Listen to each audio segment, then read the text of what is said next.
Bonjour et bienvenue dans Ça Papillonne, le podcast qui t'aide à faire évoluer tes habitudes au travail de manière efficace et engageante. Je suis Rosanne Lemarchand, formatrice en efficacité professionnelle et chaque semaine, j'explore des thématiques variées autour de la gestion du temps et de la formation. Je te partagerai des conseils pratiques pour une meilleure organisation au travail et des histoires inspirantes pour t'accompagner sur ton chemin de formation. Ce qui m'importe, c'est de t'aider à faire un pas de côté, d'observer tes comportements au travail, de prendre du recul et j'espère te faire avancer. Chaque épisode est une opportunité d'explorer de nouvelles idées et d'acquérir des compétences. Installe-toi confortablement et laisse-toi guider. C'est parti! Salut, je suis ravie de te retrouver dans ce nouvel épisode. C'est la rentrée, cet épisode va passer début septembre et j'avais envie de commencer par quelque chose d'assez fort qui va aussi servir le challenge qui va commencer le 8 septembre. Ce challenge, il est fait pour les personnes indépendantes ou salariées, qu'importe, mais les personnes qui veulent être zen et productives. Donc ce challenge, pendant 10 jours, il va t'accompagner pour poser les bases d'un début de bonne organisation, on va dire, quelque chose de plus serein, en tout cas surtout. Moi, ce que j'aime dans les formations quand je les anime, c'est que je veux rendre cela un peu plus léger, en fait. Ce que je veux pas avec les formations, c'est que les gens pensent qu'on en fait plus en étant plus organisé. Moi, ce que je veux leur dire et leur faire passer comme message, et ce que je veux te faire passer comme message aussi avec le challenge, c'est qu'en fait, il y a déjà plein de choses que tu fais, plein de choses, tu es productive en fait, au quotidien. Simplement, tu t'assassines de listes à rallonge, d'impératifs, de il faut que, etc. Et c'est beaucoup moins serein du coup au quotidien et on part pas satisfait de soi quand on repart du travail. Donc le challenge il est là pour poser des bonnes bases pour bien commencer l'année, pour être sereine ou serein au travail. Le sujet sur lequel je voulais absolument parler ce matin, c'est la matrice d'Eisenhower. C'est un outil que j'utilise dans toutes mes formations et quand vous regardez également, éventuellement peut-être, les formations d'autres personnes, Eisenhower est un incontournable. Eisenhower, c'est la matrice avec les importants urgents et on va retracer un petit peu l'histoire de tout ça. Donc au démarrage, cette histoire de la matrice d'Eisenhower, elle remonte à la guerre, à la guerre 39-45. Alors, je ne sais pas si ce sont des légendes, en tout cas, j'ai pas pu savoir si c'était complètement avéré ou quoi, mais il y a énormément d'infos qui circulent dans ce sens-là. Et j'avoue que j'aime quand même beaucoup cette histoire. Je la trouve singulière, elle change un petit peu en fait du reste des histoires. Je trouve qu'elle est elle colle à notre histoire en fait, tout simplement à notre histoire avec un grand H, puisque Eisenhower, qui était le général des armées américaines, c'est lui qui a fait en sorte que l'armée américaine débarque sur nos plages en Normandie en 1944. Et du coup, il paraît qu'il y aurait eu alors ça c'est les grands historiens pourront me redire, il y aurait eu une première tentative d'accostage, en tout cas de débarquement, avant celui de 44. Et donc, ce monsieur Eisenhower, ce général des armées américaines, aurait dit qu'il s'était mal organisé en fait. Et à ce moment-là, il y aurait eu cette phrase de ce qui est urgent est rarement important et ce qui est important est rarement urgent. Alors on peut la mettre dans l'autre sens si on veut, ce qui est important est rarement urgent et ce qui est urgent est rarement important. Alors il n'a pas dit jamais, il a dit rarement déjà, d'une part, et puis ensuite ce général Eisenhower est passé président, il a été élu président des États-Unis dans les années 50 et deux fois de suite.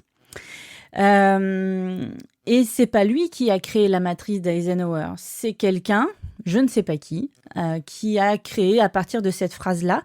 Donc, ce qui est urgent est rarement important et ce qui est important est rarement urgent. C'est quelqu'un qui en a fait une matrice. Et dans cette matrice, comme il y a seulement 2 critères à l'intérieur de cette phrase, important et urgent, il a fait un cadran à 4 cases. Mais avant de démarrer le cadran à 4 cases, j'aimerais quand même préciser ce qu'est le mot important et ce qu'est le mot urgent, parce que sinon, ça n'a ni queue ni tête. Alors, très souvent en formation, quand je demande ce qu'est une priorité, les gens me disent c'est beaucoup, hein, en majorité, une question de date, une question de délai. C'est urgent, il faut le faire tout de suite. D'accord. Mais ils confondent, la plupart des gens confondent important et urgent parce que pour eux, ce qui est urgent est tout aussi important. Or, ce n'est pas le cas. Ce qui est important, c'est tout ce qui va toucher à l'impact, à l'enjeu d'une tâche. Alors qu'on soit indépendant ou salarié, qu'importe, il n'y a aucune différence. On a tous des tâches différentes. Et selon l'impact de cette tâche, ça va avoir un enjeu plus ou moins fort. La question à se poser en fait dans ce moment-là, savoir si cette tâche elle est importante, c'est de savoir surtout si elle n'est pas faite, cette tâche, qu'est-ce qui se passe ? Est-ce qu'il y aura des grosses conséquences ? Est-ce qu'il y aura des grosses conséquences négatives ou absolument pas de conséquences ? Donc l'impact de cette tâche, c'est cette notion d'importance, l'enjeu qu'il y a derrière pour la personne qui doit faire cette tâche. Il peut y avoir une importance pour quelqu'un d'autre. Par exemple, on nous donne une tâche qui n'est pas du tout importante pour nous, mais pour la personne qui nous l'a demandé, ça a énormément d'importance. Par exemple, je vous donne un truc hyper perso et qui n'a absolument rien à voir avec la gestion du temps. Mais par exemple, voilà, j'ai un camion, on a un camion avec lequel on part en vacances qui n'est pas homologué camping-car et en fait, il a un toit relevable. Et ce toit relevable pose problème pour le contrôle technique. Et parce qu'en fait, il n'est donc pas référencé en tant que camping-car. Et donc, le dernier contrôle technique me dit, il va falloir le faire passer sûrement en camping-car puisqu'il a le toit relevable. Sauf que c'est pas nous qui avons posé le toit relevable. Donc, il va falloir que l'on aille demander à la personne, en fait, à l'entreprise qui a posé le toit, de nous donner des papiers de conformité, etc. Donc ça, c'est une tâche qui est hyper importante pour nous parce qu'on a des conséquences sur notre contrôle technique, il y a des conséquences sur notre carte grise, etc., contrôle, police, etc., amende. Bref, on a un enjeu assez fort là-dessus. Et puis, pour lui, par contre, lui, c'est juste un papier à donner, un papier de plus finalement. Lui, il n'a aucune conséquence par rapport à tout ça. Donc, vous voyez, moi, je vais donner la tâche à cette personne-là de me retrouver les papiers d'installation de ce toit très bientôt. Il ne le sait pas encore. C'est pour lui quelque chose d'assez bateau, alors que pour moi, c'est très important. Donc, voilà, une petite illustration. Donc, il y a des tâches où l'importance n'est pas pour vous, mais pour la personne qui l'a demandé. Et c'est souvent une patate chaude qu'on nous refile. Bref. Du coup, une fois qu'on a compris que l'importance, il n'y avait absolument pas d'enjeu en tout cas de question de date, de délai, on a du coup l'autre pendant l'autre facette en fait de la pièce d'une priorité qui est l'urgence. Donc l'importance, c'est bien l'enjeu et l'impact de la tâche. Et puis on a l'urgence qui, elle, est complètement liée à la date, au délai, à la deadline que l'on donne à une tâche. Ça va être les impôts, on connaît les deadlines des impôts, on connaît les deadlines de la TVA, on connaît les deadlines des projets, des budgets, des choses comme ça. Et donc plus on se rapproche de la deadline, plus c'est urgent. D'accord ? Ça, c'est quelque chose qui est important aussi, qui est différent entre l'importance et l'urgence, c'est que l'importance ne va pas changer. L'enjeu est toujours le même, l'impact sera toujours le même. Donc même dans le temps, même qui avance dans le temps, l'importance sera toujours important. Alors que l'urgence, plus on va avancer dans le temps, bien plus on va se rapprocher de la deadline et plus ce sera urgent. Donc là, quand on a compris cette mécanique-là, on va avoir du coup ces quatre cases en fait dans ce cadran. Donc imaginez sur une feuille, on a fait une grande croix et on a la verticale qui va de bas en haut, qui représente l'importance. Donc plus on va vers le haut, plus c'est important. J'essaye de le faire en fait assez visuel quand même. Et puis on a le trait horizontal qui lui représente l'urgence. Et donc de gauche vers la droite, imaginez, vous prenez un papier et un crayon, vous faites comme je vous le dis, de gauche vers la droite, plus ça va vers la droite, plus c'est urgent. Donc à gauche c'est moins urgent, à droite c'est très urgent. À la verticale, le trait important en bas c'est moins important, tout en haut c'est très important. Donc, on a 4 cadrans là-dedans. Et le premier cadran qui est important et urgent, celui qui est la priorité absolue, ce sont donc les tâches qui vont avoir et une importance au niveau de l'enjeu, de l'impact, et une urgence très proche. Donc, une deadline très proche. Donc, ces tâches que l'on appelle très importantes et très urgentes, ce sont les tâches qui sont à faire tout de suite. On est dans l'action directe, on y va. C'est les tâches là par laquelle je vais commencer ma journée. C'est l'une des tâches qui sont dans le cadre en haut à droite. Très importante, très urgente. OK. Le deuxième cadre qui est aussi important mais moins urgent, donc celui de gauche, en haut à gauche. Très important, moins urgent. Ça ne veut pas dire que ça ne l'est pas du tout, mais on a le temps de faire cette tâche-là. Du coup, on est dans le cadran où on peut planifier cette tâche-là. On sait que l'on a à la faire. Par exemple, comme pour la TVA, on sait que la TVA, c'est pour le 21 ou pour le 16, ça dépend des entreprises.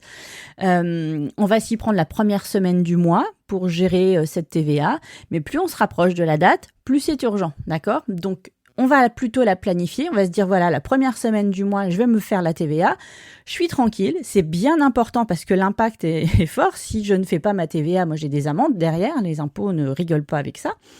Donc, il faut absolument que je fasse toute ma procédure administrative par rapport à la déclaration de TVA, que je donne tout à mon comptable, tout soit calé. Et donc, plus je la prépare, plus je la planifie, mieux c'est, parce que du coup, je ne rentre pas dans l'urgence, en fait.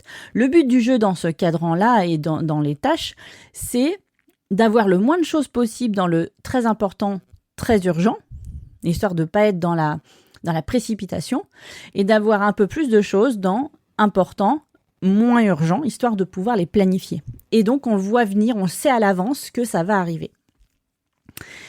Le troisième cadran, dans l'ordre des choses, ça va être celui en bas à droite, qui est très urgent, mais moins important. C'est là, en fait, qu'on récupère les patates chaudes des autres. C'est très urgent par rapport à une deadline, mais ça n'est pas important pour vous, mais ça l'est peut-être pour quelqu'un d'autre. D'où mon histoire de carte grise, etc. Dans ce cadre-là, on a plusieurs possibilités. C'est pas blanc ou noir. La première possibilité, est-ce que je peux déléguer ? Bon, tout dépend en fait de la situation de chacun. Quand on est salarié, éventuellement on a une équipe, ou alors on travaille tout seul, il n'y a pas possibilité de déléguer. Ok. Quand on est indépendant, on travaille seul, c'est bien le statut d'indépendant, c'est notre punition entre guillemets. On est seul, donc on doit tout faire tout seul. Mais on peut aussi déléguer. Quand on est dans sa boîte, j'entends. Mais on peut déléguer à des personnes extérieures. C'est de la sous-traitance pour le coup. On fait appel à un prestataire. Cette action-là, on pourrait très bien, je ne sais pas n'importe laquelle, on pourrait très bien la donner à quelqu'un d'autre pour la faire. Ok, on donne la patate chaude à quelqu'un d'autre. Donc la délégation est possible. Quand ce n'est pas possible, on a éventuellement l'automatisation. Par exemple, automatiser un mail que l'on envoie parce que c'est important pour une personne de donner des informations, etc. Le truc, ok. Avec l'IA, je pense qu'il y a quand même des choses assez faciles à faire, ou en tout cas à mettre en place quand on se renseigne un petit peu. Il y a des choses tout à fait applicables. Ça peut être un tableau de bord aussi, au lieu de saisir à la main sur papier crayon, mais on fait un fichier Excel et puis ça, c'est un démarrage d'automatisation. Mais en fait, finalement, quand on a fait toutes les formules de calcul en amont, qu'on a préparé le tableau et qu'on a juste une donnée à rentrer, paf, on a le calcul automatique. Donc, mine de rien, ça peut rentrer dans la case automatisation. On peut aussi éventuellement partager une tâche. Je pense surtout quand on est salarié, parfois la délégation n'est pas possible. Par contre, on peut s'appuyer sur quelqu'un d'autre dans l'équipe. Et ça ne veut pas dire lui donner la tâche complètement, c'est la partager. Toi, tu fais un bout, moi, j'en fais un autre. Comme ça, on est tranquille, on partage le travail et c'est moins prise de tête. Et puis, on a la dernière option qui est « je ne peux ni déléguer, je ne peux ni automatiser, je ne peux pas partager ». Eh bien, cette tâche-là, on n'a pas le choix que de la faire. Par contre, on a peut-être le choix de la mettre dans la planification ou dans l'action directe. C'est-à-dire, soit ça remonte dans important, très urgent, et on doit la faire tout de suite, soit ça remonte dans l'important et moins urgent, parce que finalement, si on échange avec la personne qui nous a donné cette patate, qu'on se rend compte que son urgence, c'était un peu de la panique, c'était un peu du stress, et que on a possibilité de négocier en fait le délai pour faire l'action. Je pense à une chose, par exemple, quelqu'un qui débarque dans un bureau et qui dit « il faut absolument que tu me fasses ça, j'en ai besoin, etc. » Sauf qu'il ne s'est pas posé la question si vous étiez déjà en train de faire quelque chose. Peut-être que si vous posiez 2 minutes en fait avec cette personne-là, lui poser des questions sur c'est pour quand exactement, c'est pour qui, c'est dans quelles circonstances. Alors parfois on peut pas poser des questions, mais très souvent on peut le faire, je pense. S'intéresser simplement au sujet. On peut trouver un accord en fait entre les deux personnes. C'est-à-dire que vous finissez ce que vous êtes en train de faire. Par exemple, vous êtes en train de négocier, vous lui dites voilà, moi il me faut encore une demi-heure pour finir ce dossier-là, mais à ce moment-là, je me mets juste après sur cette tâche-là, il n'y a pas de problème. Et l'autre en face va trouver en fait une réponse. Et c'est tout ce qu'elle veut, une réponse. Ça rassure.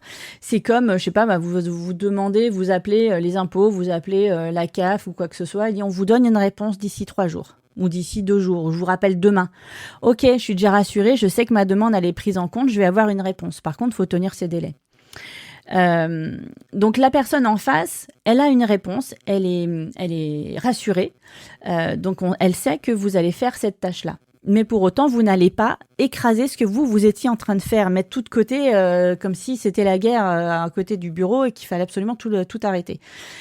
Non, la plupart du temps, et je dis bien la plupart du temps, on peut négocier les délais avec la personne. C'est une communication à mettre en place avec elle dès le départ ou en cours de route. Tant pis, quand on a pris des mauvaises habitudes, il faut bien se rattraper à un moment donné. Mais quand on explique le pourquoi des choses, dire, voilà, moi j'ai aussi un dossier brûlant en cours, je dois absolument rendre ça pour 16 heures, admettons, j'ai un rendu à faire à 16 heures. Par contre, juste derrière, j'ai assez de temps avant de partir le soir, j'ai assez de temps pour faire ton action, il n'y a pas de problème. Donc là, la personne, elle repart avec quelque chose. Donc c'est ça qui va la rassurer. Et puis des fois aussi, on se rend compte que la personne, elle panique pour pas grand-chose et que finalement, on a beaucoup plus de délai que ce qu'on pensait et qu'elle avait juste pris une marge. Dire voilà, j'ai ça à faire pour dans lundi prochain. Admettons, on est mercredi, c'est pour lundi prochain, mais j'avais besoin de me travailler dessus, je sais pas, au moins une journée. Mais est-ce que tu peux me faire ça aujourd'hui ? Ben non, parce qu'en fait, du coup, si je fais ça demain, t'as encore le temps de travailler dessus vendredi et t'as ton truc lundi. Y a pas de souci. C'est juste la panique en fait de la personne qui doit pas, qui doit pas décolorer sur vous-même en fait. Il faut que vous restiez maître de votre temps. Ça c'est pas facile à faire, toujours facile à dire. Mais c'est une orientation en fait qu'il faudrait prendre sans pour autant, en gardant tout à fait le respect avec l'autre personne. Je pense sincèrement qu'il est possible de parler, de communiquer avec les gens quand ils ont des demandes comme ça à faire. Donc cette patate chaude, on va la récupérer dans les très importants moins urgent, c'est-à-dire que je peux la programmer, je peux la planifier. Ou alors, si vraiment on ne peut pas, que la négociation est rompue, etc., là, on arrive dans des cas assez rares où ça arrive quand même dans les cas, dans la case très important, très urgent. Mais la discussion, vraiment la négociation de trouver un terrain d'entente, une solution qui satisfait les deux côtés, ce sera vraiment la meilleure solution. Et puis, il nous reste la dernière petite case en bas à gauche, celle qui est moins importante et moins urgente. Alors dans cette case-là, c'est souvent ce qu'on met, c'est souvent ce qui reste en fait, qui traîne depuis 6 mois. On doit faire un courrier, machin. Moi, je sais que j'avais un courrier, par exemple, à envoyer à la DRETS, qui est l'organisme qui surveille les organismes de formation, parce que j'ai déménagé en fait mes bureaux depuis 1 an et demi et que j'ai toujours pas prévenu en fait la DRETS. Ce courrier-là, ça fait juste 6 mois que je dois le faire parce que j'ai pensé à le faire il y a 6 mois et je l'ai fait hier. Voilà. Donc autant vous dire que c'était la petite procrastination. J'avais pas du tout envie de me poser là-dessus et de penser à ça parce que j'avais des choses plus importantes et plus urgentes à faire. Donc en fait, ça passe à la trappe parce qu'il n'y a pas de conséquences. Je sais que l'adresse va me dire, ok, prise en compte de votre nouvelle adresse, ça change pas nos dossiers, etc. Ok, check. Donc, n'ayant pas de conséquences derrière, n'ayant pas de deadline, ça passe dans moins important et moins urgent. Donc, je le fais quand j'ai envie de le faire, quand j'ai le temps de le faire, quand tout le reste est déjà fait. Là-dedans aussi, on va trouver donc les projets, éventuellement des idées. Tiens, je me suis dit que peut-être je pourrais peut-être lancer un petit truc là pour la rentrée, mais bon, ouais, la rentrée ou celle d'après ou janvier, je sais pas. Vous voyez, le truc qui reste traîné parce qu'on se dit que ce serait une bonne idée. Mais on n'a ni creusé l'intérêt, ni creusé l'impact, ni creusé la date, etc. Il n'y a rien qui nous pousse à le faire. Personne ne nous l'a demandé. Donc ça reste une idée en suspens. On pourrait très bien la mettre dans ni urgent ni important. Simplement, elle est là parce qu'on n'a pas envie de l'oublier. Donc c'est quelque chose à réfléchir, à continuer à laisser mûrir et laisser passer le temps pour que ça devienne peut-être un projet par la suite. On a aussi éventuellement l'archivage dans cette case-là. C'est ni urgent ni important, personne nous le demande en général, mais plus on attend, plus ça se cumule. Et par contre, là, il n'y a pas de délai dans le sens personne ne nous le demande. Mais nous, peut-être qu'à un moment donné, ça va nous envahir. Donc la seule solution par rapport à l'archivage précisément, c'est de se forcer un petit peu toutes les semaines, d'en faire un petit bout, histoire que à la fin de l'année, on se retrouve pas avec des piles de 1 mètre de haut à ranger. Ceci dit, c'est pas quelque chose qui est assez courant maintenant, puisque on est quand même à l'ère du numérique et que il y a de moins en moins de papier. Cependant, je suis certaine qu'il y a des dossiers clients, je pense à des assurances, des choses comme ça. Les dossiers clients sont quand même encore un peu papier. Il y a encore des choses papier, ce qui fait qu'il y a des traces. Et donc ces traces-là, même si les clients sont plus dans l'agence, mine de rien, les dossiers sont toujours là, dans le bureau, à attendre qu'ils soient rangés. Donc cet archivage-là, il y a 2 écoles. Soit il y a les personnes qui attendent, comme je viens de dire, la fin de l'année pour le faire, et puis il y a d'autres qui vont le faire petit bout par petit bout. Je suis plutôt de l'école de le faire de petit bout par petit bout parce qu'en fait, ça me fait perdre moins de temps. Et puis au final, mon bureau, il est quand même assez rangé par rapport à ça. Ou en tout cas, il est moins envahi par ces dossiers-là ou ces papiers-là. Moi, je suis plutôt de cette école-là. Il n'y a pas d'impératif, en fait, avec l'archivage. Enfin, ce que je veux dire au niveau du comportement que l'on a à avoir avec. C'est juste que je trouve ça dommage, en fait, de se faire envahir pour des papiers comme ça. Je me dis, de mon point de vue, et c'est très strictement personnel, de mon point de vue, quelque chose qui n'a pas sa place dans le bureau ne doit pas rester, en fait, tout simplement. Parce que ça fait une charge mentale visuelle. C'est même pas une charge mentale, c'est une charge visuelle devant nous. On sait que c'est là, mais ça n'a rien à faire là. Et ça reste quand même devant nos yeux. Donc, je pense aussi, il y a des personnes comme ça que j'ai croisées en formation qui gardaient sur leur bureau tous les dossiers qu'ils avaient à gérer. Mais visuellement, ils voient tous les jours ces dossiers à gérer qui ne sont pas encore gérés, ils vont être faits, mais ils attendaient d'être faits. Et je leur ai dit, mais pourquoi vous les déplacez pas, ces dossiers? Après tout, ils n'ont pas besoin d'être devant vos yeux. Parce que, en fait, le but du jeu, c'est de se vider la tête. Donc, le fait d'avoir les dossiers devant soi, on ne marque pas ce qu'on a à faire sur une feuille de papier. On dit, ils sont là, je sais ce que j'ai à faire, ok, très bien. Par contre, ils sont visuellement devant vous et ça prend de l'espace, ça prend de la bande passante quand même devant vous. Ce que je proposais, moi, à ces personnes-là, c'est de noter les dossiers sur lesquels ils devaient travailler, avec peut-être quelques précisions, mais on n'est pas obligé de rentrer dans une to-do list extra XXL. Et en fait, de déplacer ce tas de dossiers quelque part à un endroit où c'est moins devant les yeux, derrière soi, sur un meuble, à l'arrière, ou dans une autre, peut-être pas une autre pièce quand même, mais voilà, un autre endroit qui est pas devant soi en tout cas. Et éventuellement de les re-ranger à leur place, hein, peut-être. Et du coup, au fur et à mesure qu'on va faire les choses, je prends le dossier, le dossier G, et puis je vais aller le chercher, et je m'en occupe, tu vois. Et du coup, tout est devant soi, on s'occupe de ce dossier-là une fois qu'il est devant nous, et on n'est que pris par ce dossier-là. Et puis après, on va le ranger. Donc, je suis plutôt du parti où, en effet, ça ne sert à rien de se prendre la tête à garder des choses devant soi qui ne sont pas utiles. Alors, et en fait, en même temps, je vais vous contredire, parce que je vais me contredire, parce qu'en fait, là, moi, j'ai un bureau en fait, c'est pas que j'aime pas mon bureau, c'est que j'aime pas comment c'est rangé. Je suis dans une chambre d'amis. J'ai arrêté de prendre un bureau il y a il y a 1 an et demi. Et donc, je me suis installée dans la chambre d'amis. Et le seul endroit où j'avais de la place, c'était de me mettre sous la fenêtre, ce qui est très bien, moi j'adore, mais elle est assez haute, hein, la fenêtre, elle n'est pas basse. Donc, elle est haute, la fenêtre. Donc, j'ai plein de choses contre le mur sur mon bureau. Or, je n'ai pas d'autre rangement en fait pour mettre ces choses-là. Il y a des choses visuellement, j'aimerais bien les enlever, mais je ne sais pas où les mettre. Je n'ai pas l'espace pour les mettre. Donc, il y a parfois des situations où on a un bureau où on n'a pas le choix que d'avoir plein de choses devant soi parce qu'on n'a pas la solution de rangement qui va avec. Donc, un jour peut-être, j'aurai un autre bureau et j'aurai moins de choses devant moi, mais je me rappelle que quand j'étais salariée, tous les soirs, mon bureau, il était rangé. En fait, il y avait rien dessus, si ce n'est mes crayons. Voilà, je rangeais tout parce que ce que j'aimais le matin, c'était d'arriver sur une page blanche et de sortir les outils uniquement que j'avais besoin. Et c'était vraiment, moi j'adorais ça en fait. Donc chacun voit midi à sa porte. Moi c'est mon comportement à moi. Il y en a d'autres comme ça. Il y en a d'autres qui aiment absolument être en bordel. Ils ont leur bordel organisé. Ils savent où sont les papiers et quand on les range, c'est la catastrophe. Bon, chacun fait comme il a envie. Ça c'est c'est ma manière de faire en tout cas.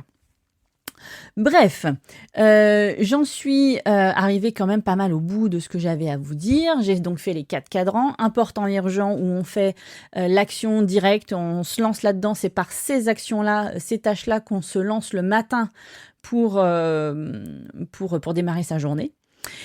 Les importants et moins urgents, c'est à planifier. Donc, je sais quels sont à faire. Donc, je les mets pour plus tard, peut-être dans l'agenda numérique, Outlook, Google, qu'importe, soit dans mon agenda papier, mais je les programme. Les très urgentes, mais moins importantes, je négocie le délai, histoire d'avoir le temps de les planifier. Et puis les moins urgents, moins importantes, finalement, j'ai pas fini ce truc-là, c'est que finalement, on peut peut-être ne pas les faire. Si vraiment ça attend depuis 6 mois, est-ce que c'était vraiment à faire? Si personne nous les demande, si personne nous les réclame, s'il n'y a pas de délai, s'il n'y a pas d'enjeu, est-ce que finalement, on devrait la faire? Voilà, je pose ça là, à vous de répondre à cette question, vous êtes le seul maître à bord. Au quotidien, est-ce que c'est applicable? Alors, moi je pense que oui.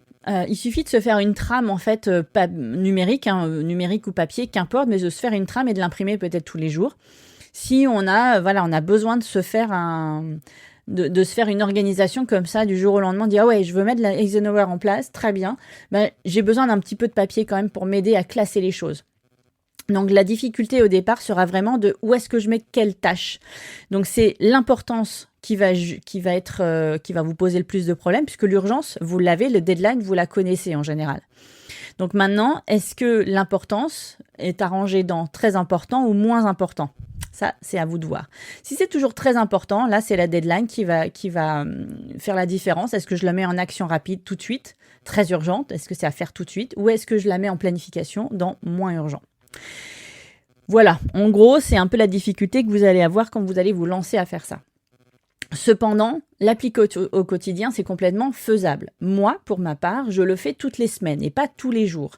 Ce qui fait que au démarrage, quand j'ai commencé à appliquer cette matrice, j'avais un agenda où j'avais les jours sur la gauche, juste les jours de la semaine sur la gauche, et une page vide sur la droite. Donc je traçais des traits.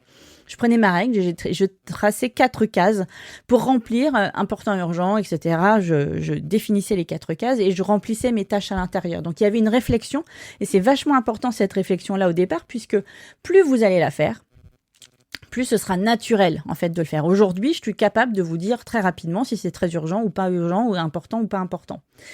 Donc, c'est vraiment une manière de faire aujourd'hui que j'ai, mais ça, c'est depuis... on est en 2025, je pense que ça fait depuis 6-7 ans que j'utilise cette méthode-là. Et je ne peux pas démarrer mes semaines sans avoir planifié ma semaine. C'est-à-dire, je ne peux pas démarrer ma semaine comme ça, au hasard de ce que j'ai envie de faire. Non, je dois mettre mes tâches dans mon planning et après, je choisis lesquelles je fais. Mais ça fera l'objet d'un autre épisode, sinon ça serait trop long. Donc, c'est tout à fait faisable au quotidien d'avoir sa liste de tâches par semaine et au fur et à mesure de barrer les choses que l'on a fait au cours de la semaine. C'est tout à fait faisable. Et la semaine suivante, on récupère ce qu'on n'a pas fait la semaine dernière et on la remet sur la semaine suivante. Il n'y a aucun problème. C'est une to-do list un petit peu améliorée quand même. Et encore, je ne vous ai pas partagé la to-do list réellement efficace, mais ça fera aussi l'objet d'un autre épisode. Mais en tout cas, ce classement-là, c'est quelque chose déjà à rendre naturel chez vous, en fait. Quand vous aurez ça d'acquis, ce sera déjà une grosse partie de gagner dans votre organisation. Je peux vous l'assurer. Maintenant, à vous de jouer, à vous de mettre en place cette matrice si vous en avez besoin pour savoir où est-ce que vous allez et par quoi vous commencez.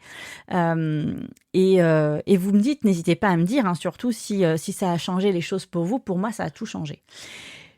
Je vous remercie de m'avoir écouté jusqu'au bout. Et puis, je répète, le challenge commence le 8 septembre prochain. Il est encore possible de s'inscrire. Je mettrai le petit lien sous l'épisode pour vous inscrire. Et puis, vraiment, ce sera 10 jours tranquilles, de petites choses, de remise en question, de prise de recul, de pointer du doigt certaines choses pour éclairer en fait notre organisation. Voilà, je vous embrasse. J'espère que vous vous portez bien et je vous dis à très vite. Ciao! Merci d'avoir écouté cet épisode. Si tu as aimé, je t'invite à t'abonner, à laisser un avis ou des étoiles et à partager avec tes amis. Je suis aussi à ton écoute. Alors propose-moi des sujets à aborder, je me ferai un plaisir de creuser le sujet. On se retrouve la semaine prochaine pour une nouvelle conversation passionnante. Salut!